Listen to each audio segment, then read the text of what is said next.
Airport Terminal 3 po tayo. Napakaliwalas at napakaluwag po ngayon. Ito ang pinakabagong update dito. Tignan natin hanggang sa loob at makikita nyo kung anong pagbabago. Maganda po ang nagiging epekto nito unang-una sa parking area. Nandito po tayo sa loob ng Terminal 3 arrival. At dyan lumalabas yung mga passengers natin.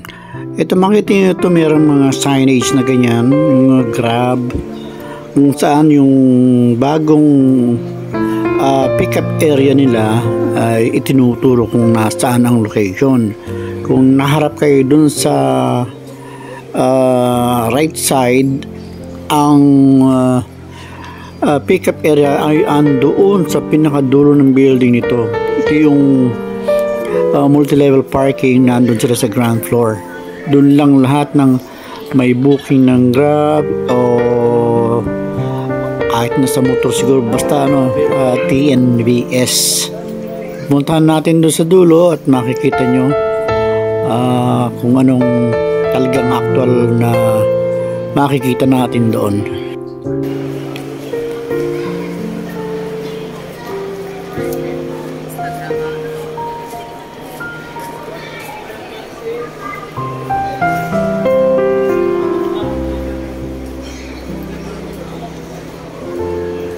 Ito another sign kung saan dinuturo ang location ng pickup area. So hindi kayo maliligaw dito dahil lahat ng dadaan mo merong nakalagay na ganyan signboard.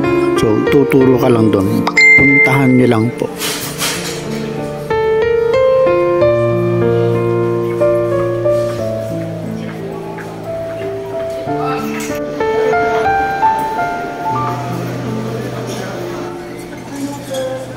Kung wala pa naman kayong booking, andito ang Grab booth. Dito kayo pwedeng book.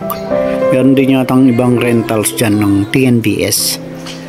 So nandito na tayo halos sa dulo at makikita natin yung signboard pa rin sa taas, pick up area. Yan, TNVS. Mapa taxi, mapa transport na ano-anong Grab, etc. dito.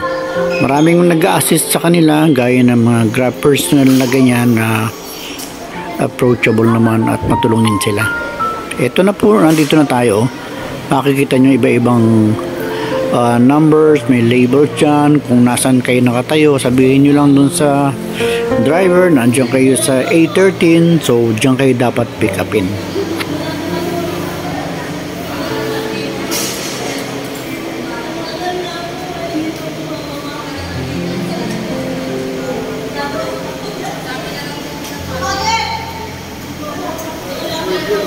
By the way, meron din po tayong dito, free wifi. Scan nyo lang para makakonekta kayo.